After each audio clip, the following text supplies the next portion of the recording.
Aapki ಅದಾಲತ್ನಲ್ಲಿ cricket commentator Navjot Singh Siddu ಅವರ ಮೇಲಿರುವ ಆರೋಪವೆಂದರೆ ಇವರು ತುಂಬಾ ಹಠಮಾರಿ ಎಂಬುದು. ಸಿದ್ದು ಅವರೇ, ಈ ಮಾತು ನಿಜಾನಾ? ಮನೆಯಲ್ಲಿ ನೀವು ಎಲ್ರಿಗಿಂತ ಸಣ್ಣವರು, ಅದಕ್ಕೆ ನಿಮ್ಮನ್ನ ತುಂಟ ಮನಸ್ಸಿನ ರಾಜ್ಕುಮಾರ ಅಂತ ಕರೀತಾ ಇದ್ರು, ಬಹಳ ಹಠ ಮಾಡ್ತಾ ಇದ್ರಿ. ಖಂಡಿತವಾಗ್ಲೂ ಸರಿ. ನಾನು ಎಲ್ಲಿ ಹೋದ್ರೂ ಈ ಮಾತನ್ನ ಹೇಳ್ತಾನೆ. सभी कुछ हासिल नहीं मिलता, नदी की हर लहर को साहिल नहीं मिलता, ये दिल वालों की दुनिया है, अजब है दास्तां इसकी, किसी से दिल नहीं मिलता, कोई दिल से नहीं मिलता.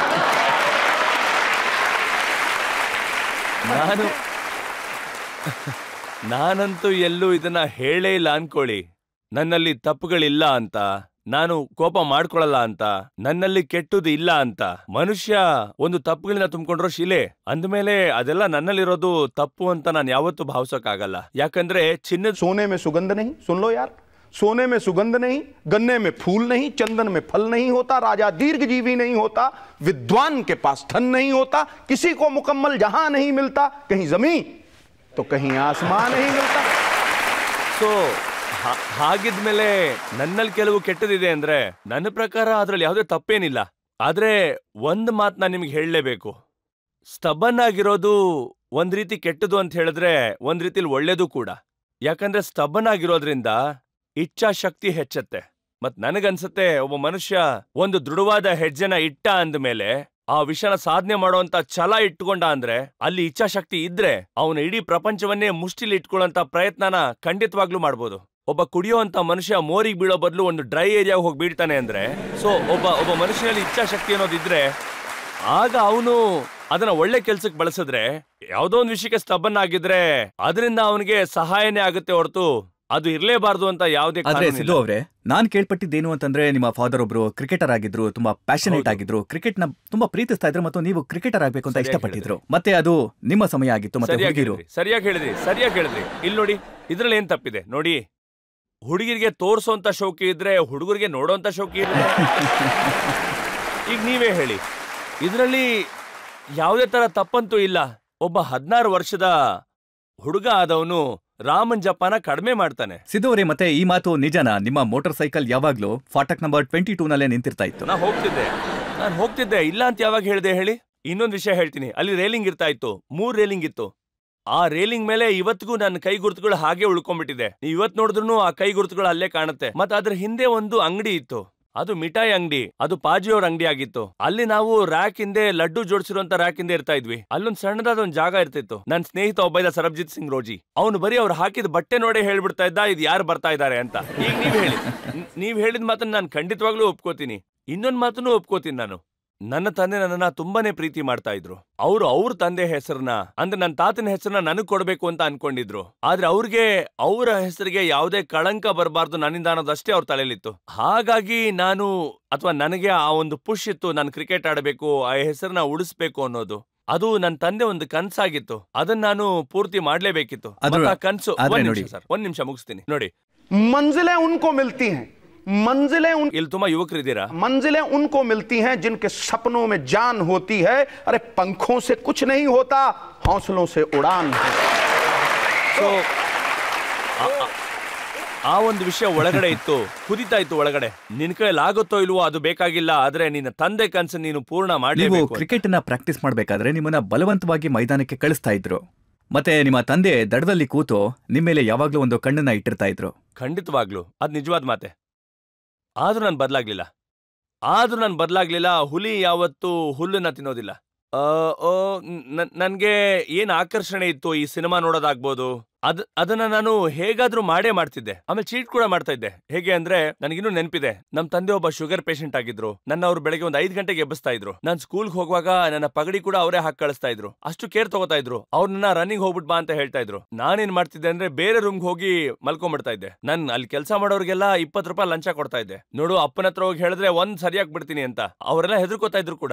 ಆಮೇಲೆ ನೀರನ್ನ ಮುಖದ ಮೇಲೆ ಬಟ್ಟೆ ಮೇಲೆ ಚಿಮ್ಕಿಸ್ಕೊಂಡು ವಾಪಸ್ ಮನೆಗ್ ಬಂದ್ ನೋಡಿದಾಗ ಅಪ್ಪ ನೋಡ್ತಾ ಇದ್ರು. ಅವ್ರು ಕೇಳ್ತಾ ಇದ್ರು, ಎಷ್ಟು ರೌಂಡ್ ಹೊಡೆದೆ ಮಗ ಅಂತ. ಆಗ ನಾನು ಸುಸ್ತಾಗಿರೋ ತರ 10 ಅಂತ ಇದ್ದೆ. ಆಗೋಗಿ ಮಲ್ಕೋ ಅಂತ ಇದ್ರು, ಮತ್ತೆ ಮಲ್ಕೋತಾ ಇದ್ದೆ.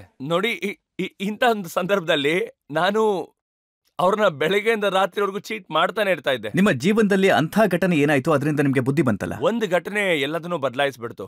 ಎಲ್ಲಾನು ನನ್ನ ಜೀವನದಲ್ಲಿ ಒಂಥರ ಬದಲಾಗೋಯ್ತು ಅಂತ ಹೇಳ್ಬೋದು. ನನ್ನ ಈ ಲೈಫ್ 360 ಡಿಗ್ರಿಲಿ ಚೇಂಜ್ ಆಗೋಯ್ತು. ನಾನು ಆ ಘಟನೆ ಬಗ್ಗೆ ಹೇಳ ನಿಮ್ಗೆ? ಖಂಡಿತವಾಗ್ಲು.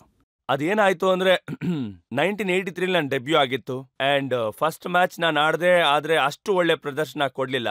ಪ್ರಾಬಬ್ಲಿ ನನಗೆ ಅವತ್ತು ಗೊತ್ತಿರ್ಲಿಲ್ಲ ನಾನು ಎಂತ ಒಂದು ಒಳ್ಳೆ ಅವಕಾಶ ನಂಗೆ ಸಿಕ್ಕಿದೆ, ನಾನು ಎಂತ ಜಾಗದಲ್ಲಿದ್ದೀನಿ ಅನ್ನೋದು. ಅದಾದ್ಮೇಲೆ ನನ್ನನ್ನ ಆ 55 ಜನರಲ್ಲೂ ಕೂಡ ಒಬ್ಬನಾಗಿ ಇಟ್ಕೊಂಡಿರ್ಲಿಲ್ಲ. ಯಾಕಂದ್ರೆ ಒಂದು ಆರ್ಟಿಕಲ್ ಪ್ರಿಂಟ್ ಆಯ್ತು ಇಂಡಿಯನ್ ಎಕ್ಸ್‌ಪ್ರೆಸ್ ನಲ್ಲಿ. ಅದರಲ್ಲಿ ರಾಜನ್ ಬಾಲಾ ಅನ್ನೋರು, ಅಂದ್ರೆ ಅವರು ತುಂಬಾ ಒಳ್ಳೆ ಬರಹಗಾರ ಅಂತಾನೆ ಹೇಳ್ಬೋದು. ನವಜೋತ್ ಸಿಂಗ್ ಸಿದ್ದು ಒಬ್ಬ ಸ್ಟ್ರೋಕ್ಲೆಸ್ ವಂಡರ್ ಅಂತ. ನಾನು ಒಂದಿನ ಸ್ನಾನ ಮಾಡಿ ಹೊರಗಡೆ ಬರ್ತಾ ಇದ್ದೆ, ಆಗ ನೋಡಿದ್ರೆ ಪಪ್ಪನ್ ಕಣ್ಣಲ್ಲೆಲ್ಲ ನೀರು ತುಂಬಿಕೊಂಡಿತ್ತು. ಅದು ನನ್ಗೆ ತುಂಬಾ ಶಾಕಿಂಗ್ ಆಗಿತ್ತು, ಯಾಕಂದ್ರೆ ನಾನು ಯಾವತ್ತೂ ಅವ್ರನ್ನ ಆತರ ಒಂದು ಕಂಡೀಷನ್ ಅಲ್ಲಿ ನೋಡೇ ಇರ್ಲಿಲ್ಲ. ಸೊ ನಾನು ಅವ್ರನ್ನ ಇಗ್ನೋರ್ ಮಾಡಿ ಬೇರೆ ಒಂದು ರೂಮ್ ಒಳಗಡೆ ಹೋಗ್ಬಿಟ್ಟೆ. ಅವರು ಅಡ್ವೊಕೇಟ್ ಜನರಲ್ ಆಗಿದ್ರು ಈ ನಮ್ಮ ಪಂಜಾಬ್ಗೆ. ಅವ್ರಿಗೆ ಆಫೀಸ್ಗೆ ಹೋಗ್ಲೇಬೇಕಿತ್ತು. ಅವರು ಚಂಡೀಗಢ್ಗೆ ಹೋಗ್ಬೇಕು ಅಂತ ಹೊರಟ್ರು. ನಾನು ಸೀದಾ ಓಡ್ ಬಂದು ಅವ್ರು ಏನ್ ಓದ್ತಾ ಇದ್ರು ಅಂತ ದಿಮ್ ಕೆಳಗಡೆ ಹೇಳ್ಕೊಂಡು ನೋಡಿದ್ರೆ ಇಂಡಿಯನ್ ಆರ್ಟಿಕಲ್ ಅಲ್ಲಿ ಪ್ರಿಂಟ್ ಆಗಿತ್ತು, ನವಜೋತ್ ಸಿಂಗ್ ಸಿದ್ದು ಒಬ್ಬ ಸ್ಟ್ರೋಕ್ಲೆಸ್ ವಂಡರ್ ಅಂತ. ಆಗಂತೂ ನಂಗೆ ತಲೆನೇ ಕೆಟ್ಟ ಹೋಗಿತ್ತು. ನೋಡಿ, ಪ್ರೆಸ್ ಅಲ್ಲಿ ತುಂಬಾನೇ ತಾಕತ್ತಿದೆ, ನಿಮ್ಮಲ್ಲಿ ತುಂಬಾ ತಾಕತ್ತಿದೆ ಸರ್. ನೀವು ಸತ್ತು ಮಲಗಿರುವಂತ ವ್ಯಕ್ತಿಗೆ ಜೀವ ಕೊಡ್ಬಲ್ರಿ, ಮತ್ ನನ್ನಂತ ಜೀವಂತವಾಗಿ ಚೆನ್ನಾಗಿ ಓಡಾಡ್ಕೊಂಡ್ರವನ್ನ ಮುರಿದು ಮೂಲೆಗೆ ಹಾಕ್ಬಲ್ರಿ. ನಾನು ಹೇಳ್ತಾ ಇದೀನಿ, ಈ ಮಾತಂತೂ ಸತ್ಯ. ಪ್ರೆಸ್ ಅಲ್ಲಿ ತಾಕತ್ತಿದೆ, ಒಂದ್ ರೀತಿ ಇರ್ಬೇಕು ಕೂಡ. ಸೊ ನವಜೋತ್ ಸಿಂಗ್ ಸಿದ್ದು ನ್ಯೂಸ್ ಅಲ್ಲಿದ್ರು, ಆದ್ರೆ ಆ ಕಣ್ಣಿನ ತುಂಬಿಕೊಂಡಿದ್ದ ಹನಿಗಳೇನಿತ್ತಲ್ಲ, ಆ ಮುಖ ನೆನ್ಪಿತ್ತಲ್ಲ, ಅದು ನನ್ ಕಣ್ಣಿಂದ ಹೋಗ್ಲೇ ಇಲ್ಲ. ಅದನ್ನ ನಾನು ಅಲ್ಲೇ ಅಂಟಿಸ್ದೆ. ಒಂದು ನೀಟಾಗಿ ಕಟ್ ಮಾಡಿ ಆರ್ಟಿಕಲ್ನ ನನ್ನ ರೂಮಲ್ಲಿ ಅಂಟಿಸ್ಕೊಂಡೆ. ಆ ವಾರ್ಡ್ರೋಬ್ ಮೇಲೆ ಅಂಟಿಸಿ ಅದನ್ನ ನನ್ನ ಜೀವನದಲ್ಲಿ ಮೊದಲನೇ ಸಾರಿ ನನಗೆ ಗೊತ್ತಿರೋ ಒಬ್ರು ಹೇಳ್ತಾ ಇದ್ರು, ಒಂದ್ ವೇಳೆ ಯಾರಾದ್ರೂ ಒಬ್ರು ಸೇಕ್ರೆಡ್ ವಾವ್ಸ್ ನ ತಗೋಬೇಕು ಅಂದ್ರೆ ಆಗ ಪ್ರತಿಜ್ಞೆ ಮಾಡ್ಬೇಕು, ಈ ಅಂಗೈನಲ್ಲಿ ನೀರ್ನ ಇಟ್ಕೊಂಡು ಭಗವಂತನ ಹೆಸರಲ್ಲಿ ಪ್ರಾರ್ಥನೆ ಮಾಡ್ಬೇಕು ಅಂತ. ನನ್ನ ಕಣ್ಣಲ್ಲಿ ತುಂಬಾನೇ ನೀರಿತ್ತು ಅವತ್ತು. ಆ ಕಣ್ಣೀರ್ನ ನಾನು ನನ್ನ ಕೈ ತುಂಬಾ ತುಂಬಿಕೊಂಡು ಅವತ್ತು ಆ ಸೇಕ್ರೆಡ್ ವಾವ್ ನಾನು ತಗೊಂಡೆ. ಅವತ್ತಿಂದ ಬೆಳಗ್ಗೆ 4 ಗಂಟೆಗೆ ಎದ್ದೇಳ್ತಾ ಇದ್ದೆ. ಅಲಾರ್ಮ್ ಇಲ್ಲ, ವೇಕಪ್ ಕಾಲ್ ಇಲ್ಲ. ನಾನೇ ಕೆಲ್ಸದವನ ಗ್ರೌಂಡ್ ಕರ್ಕೊಂಡು ಹೋಗ್ತಾ ಇದ್ದೆ. ಪಿಚ್ಗೆ ನೀರನ್ನ ಕೂಡ ಹಾಕ್ತಾ ಇದ್ದೆ, ರೋಲರ್ ಹಾಕ್ತಾ ಇದ್ದೆ, ಮತ್ತೆ ಇಡೀ ದಿನ ನಾನು ಗ್ರೌಂಡ್ ನಲ್ಲೇ ಇರ್ತಾ ಇದ್ದೆ. ಆವತ್ತಿಂದ ನಾನು ಒಂದು ದಿನ ಕೂಡ ಹುಡುಗಿರ್ನ ನೋಡಕ್ ಹೋಗ್ಲಿಲ್ಲ, ಗ್ರೌಂಡ್ ನಿಂದ ಹೊರಗೆ ಹೋಗ್ಲಿಲ್ಲ, ಹುಡುಗರ್ನ ಮೀಟ್ ಮಾಡಕ್ ಹೋಗ್ಲಿಲ್ಲ, ಫಿಲ್ಮ್ ನೋಡಕ್ ಹೋಗ್ಲಿಲ್ಲ, ಒಂದು ದಿನ ಕೂಡ ನಾನು ಪಾರ್ಟಿಗೆ ಹೋಗ್ಲಿಲ್ಲ. ಒಂದು ದಿನದಲ್ಲಿ ನಾನು 300 ಸಿಕ್ಸರ್ಗಳನ್ನ ಹೊಡಿತಾ ಇದ್ದೆ. 300 ಸಿಕ್ಸರ್. ಆಮೇಲೆ ಅದು ಹೇಗೆ ನನ್ನ ಹೆಸರು ಸೇರ್ಕೊಂತು ಅಂತ ನಿಮ್ಗೆ ಆಮೇಲೆ ಎಕ್ಸ್ಪ್ಲೇನ್ ಮಾಡ್ತೀನಿ. 300 ಸಿಕ್ಸರ್ಗಳನ್ನ ಹೊಡಿತಾ ಇದ್ದೆ ನಾನು. ಆಮೇಲೆ ನಂತರ ನಿಮ್ಮ ಹೆಸರಾಯ್ತು ಸಿಕ್ಸರ್ ಸಿದ್ದು. ಅದನ್ನ ಹಿಂದಿಲ್ ಟ್ರಾನ್ಸ್ಲೇಟ್ ಮಾಡಿದ್ರೆ ಚಕ್ಕಾ ಸಿದ್ದು ಅಂತ ಆಗ್ಬಿಡ್ತಾ ಇತ್ತು. ಅದಕ್ಕೆ ನಾನು ಅದನ್ನ ಹೇಳಿಲ್ಲ ನಿಮ್ಗೆ. ಅದರಿಂದ ನನಗೆ ಆಗ ತುಂಬಾನೇ ಕಷ್ಟ ಆಗ್ತಾ ಇತ್ತು. 300 ಸಿಕ್ಸರ್ಗಳನ್ನ ಹೊಡಿತಾ ಇದ್ದೆ ಪ್ರತಿದಿನ. ಅದಕ್ಕೆ ತುಂಬಾನೇ ಶ್ರಮ ಬೇಕು. ಕೈಯಲ್ಲೆಲ್ಲ ಬೊಬ್ಬೆಗಳಾಗ್ಬಿಡ್ತಾ ಇತ್ತು, ರಕ್ತ ಬರೋದಕ್ಕೆ ಶುರು ಆಗ್ತಿತ್ತು. ಅದಕ್ಕೂ ನನ್ನ ಹತ್ರ ಎಕ್ಸ್ಟ್ರಾ ಗ್ಲೌಸ್ ಗಳನ್ನ ಇಟ್ಕೊಂಡಿದ್ದೆ. ಮತ್ತೆ ಹೊಡಿಯಕ್ ಶುರು ಮಾಡ್ತಾ ಇದ್ದೆ. ಅಲ್ಲಿ ಮುಗಿಸಿ ನಾನು ಮತ್ತೆ ಮನೆಗೆ ಬರ್ತಾ ಇದ್ದೆ. ಮನೇಲಿ ಕೂಡ ಒಂದು ಪಿಚ್ ನ ರೆಡಿ ಮಾಡಿ ಇಟ್ಕೊಂಡಿದ್ದೆ ಬ್ಯಾಕ್ ಯಾರ್ಡ್ ಅಲ್ಲಿ. ನಮ್ಮ ಮನೆ ಸ್ವಲ್ಪ ತುಂಬಾ ದೊಡ್ಡದು. ಅಲ್ಲಿ ಹ್ಯಾಲೋಜನ್ ಲ್ಯಾಂಪ್ ಹಾಕಿದ್ರು ಕೂಡ. ರಾತ್ರಿ ಹೊತ್ತು ಚಾಕ್ಲೇಟ್, ನನ್ನ ಹತ್ರ ಎಷ್ಟು ಪಾಕೆಟ್ ಮನಿ ಇರ್ತಾ ಇತ್ತು ಎಲ್ಲದಕ್ಕೂ ಚಾಕ್ಲೇಟ್ ತಂದು ಅಕ್ಕಪಕ್ಕದ ಮನೆಯವ್ರಿಗೆ ಕೊಟ್ಟು ಅವ್ರ ಹತ್ರ ಬೌಲಿಂಗ್ ಮಾಡಿಸ್ತಾ ಇದ್ದೆ. ಅವ್ರಿಗೆ ಸಾಕಾಗೋವರೆಗೂ ಅವ್ರು ನನಗೆ ಬೌಲಿಂಗ್ ನ ಮಾಡ್ತಾ ಇದ್ರು. ರಾತ್ರಿ 11, 12 ಆದ್ರೂ ಕೂಡ ಕೆಲವು ಸರಿ ಊಟ ಮಾಡ್ತಾ ಇದ್ದೆ, ಕೆಲವು ಸರಿ ಪ್ಯಾಡ್ ಹಾಕೊಂಡೆ ಮಲಗ್ಬಿಟ್ಟಿರ್ತಾ ಇದ್ದೆ. ಮತ್ತೆ 4 ಗಂಟೆಗೆ ಎದ್ದು ಪ್ರಾಕ್ಟೀಸ್ ಮಾಡ್ತಾ ಇದ್ದೆ. ಈಗಿರುವಾಗ ನನ್ನ ತಂದೆಯವರ ಡೆತ್ ಆಯ್ತು. ನನಗೆ ಗೊತ್ತಿಲ್ಲ ಇದೆಲ್ಲ ಹೇಗಾಯ್ತು ಅಂತ. ಒಂದು 2-3 ತಿಂಗಳು ನನಗೇನ್ ಮಾಡ್ಬೇಕು ಅಂತಾನೆ ಗೊತ್ತಾಗ್ಲಿಲ್ಲ. ಆಗ ನನ್ನ ವೈಫ್ ಹೇಳಿದ್ರು, ಅವ್ರ ಕನ್ಸುಗಳನ್ನ ನೀನ್ ನನ್ಸ್ ಮಾಡ್ಬೇಕು ಅಂದ್ರೆ ನೀವ್ ಆಡಿ. ಮತ್ 4 ತಿಂಗಳು ಹೀಗೆ ರೋಟಿನಲ್ಲಿ ಹೋಯ್ತು. ಆಮೇಲೆ ಕಪಿಲ್ ದೇವ್ ಅವ್ರು ನನಗೊಂದು ಅವಕಾಶ ಕೊಟ್ರು. ನೀವ್ ಈಗಷ್ಟೇ ಹೇಳಿದ್ರಿ, 5 ಹಾಫ್ ಸೆಂಚುರೀಸ್, 29 ಸಿಕ್ಸರ್ಗಳು. ಇದೊಂದು ವರ್ಲ್ಡ್ ರೆಕಾರ್ಡ್, ಇವತ್ತಿಗೂ ಹಾಗೆ ಉಳಿದಿದೆ. ಅದಾದ್ಮೇಲೆ ಈ ವರ್ಲ್ಡ್ ರೆಕಾರ್ಡ್ ನ ಅಚೀವ್ ಮಾಡಿದ್ಮೇಲೆ ನಾನು ದುಬೈಗೆ ಹೋಗ್ತಾ ಇದ್ದೆ. ಆಗ ರವಿ ಶಾಸ್ತ್ರಿ ಅವರು ಒಂದೇನೋ ನನ್ ಮುಂದೆ ಹೆಸರು, hey Sids, there something very nice written about you, you have a read. ನಾನು ಅದನ್ನ ಓಪನ್ ಮಾಡಿ ನೋಡ್ದೆ, ಯಾರು ಬರ್ದಿರ್ಬೋದು ಅಂತ. ರಾಜನ್ ಬಾಲಾ. ನಾನು ಓಪನ್ ಮಾಡಿ ನೋಡ್ದೆ, ಅಲ್ಲಿ ಏನ್ ಬರ್ದಿತ್ತು ಅಂದ್ರೆ, Navjot Singh Sidhu from a strokeless wonder has turn into a palm grove hitter. ಅದು ನನ್ನ ಜೀವನದ ತುಂಬಾ ಮುಖ್ಯವಾದ ದಿನ. ನನಗವತ್ತು ಕಣ್ಣಲ್ಲಿ ನೀರು ಹರಿತಾ ಇತ್ತು. ಯಾರಿಗೂ ಅರ್ಥ ಆಗ್ತಲ್ಲ, ಇಷ್ಟು ಒಳ್ಳೆ ಆರ್ಟಿಕಲ್ ಇವನ್ ಯಾಕೆ ಅಳ್ತಾ ಇದ್ದಾನೆ ಅಂತ. ಆಮೇಲೆ ನಾನು ನನ್ನ ಕಣ್ಣೀರ್ನ ಒರೆಸ್ಕೊಂಡು ಆಗ ನನ್ಗೆ ಏನ್ ಅನಿಸ್ತಾ ಇತ್ತು ಅಂದ್ರೆ, ಮನ್ಸಲ್ಲಿ ಏನೋ ಒಂದು ಭಾರ ಕಡಿಮೆ ಆಯ್ತು ಅಂತ. ಹಾಗೆ ನಂಗೆ ಅನ್ನಿಸ್ತು, ಮೇ ಬಿ ನನ್ನ ತಂದೆ ಮೇಲಿಂದ ನೋಡ್ತಾ ಇರ್ಬೋದು. ಇಂಥ ಒಂದು ಟೈಮಲ್ಲಿ ಅಟ್ಲೀಸ್ಟ್ ಈಗ್ಲಾದ್ರೂ ನಾನು ಅದನ್ನ ಅಚೀವ್ ಮಾಡಕ್ ಆಯ್ತಲ್ಲ. ಯಾಕಂದ್ರೆ ನನ್ನ ತಂದೆ ಕಣ್ಣಲ್ಲಿ ಅವತ್ತು ನೋಡಿದ ನೀರು, ಅದೇ ನನ್ನ ಗುರಿ ಆಗಿತ್ತು. ಅದನ್ನ ಬದಲಾಯಿಸ್ಬೇಕು ಅನ್ನೋದು. ಅರ್ಜುನ್ಗೆ ಮೀನಿನ ಕಣ್ಣು ಏನ್ ಕಾಣ್ತಿತ್ತಲ್ಲ, ನನಗೂ ನನ್ನ ಗುರಿ ಹಾಗೆ ಕಾಣಿಸ್ತಾನೇ ಇತ್ತು. ಈಗ ಒಂದು ಕವನ ನೆನಪಾಗ್ತಿದೆ, ಹೇಳ. कांटों में रह के भी फूलों की तरह महकना सीखो, कीचड़ में रह के भी दोस्तों कमल की तरह खिलना सीखो. जो परिस्थितियों से घबरा जाए वो लौह पुरुष हो नहीं सकता, राख में रह के भी अंगारों की तरह दहकना सीखो. ಸೊ ಕಷ್ಟ ಅನ್ನೋದು ಬರ್ತಾನೆ ಇರುತ್ತೆ.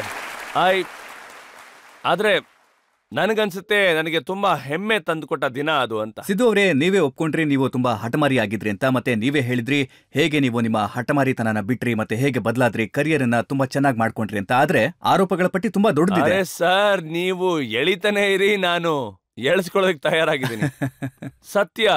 ಸತ್ಯ ಎಲ್ರೂ ಮುಂದೆ ಗೊತ್ತಾಗ್ಲಿ, ಅದೇ ಸರ್ವಶ್ರೇಷ್ಠ. ತಪ್ಪು ಇದೆ ಅಂದ್ರೆ ನಾನು ಖಂಡಿತವಾಗ್ಲೂ ತಲೆ ಬಾಗಿಸ್ತೀನಿ, ಆದ್ರೆ ತಪ್ಪಿಲ್ಲ ಅಂದ್ರೆ ನಾನು ಗಟ್ಟಿಯಾಗಿ ನಿಂತು ವಾದ ಮಾಡ್ತೀನಿ.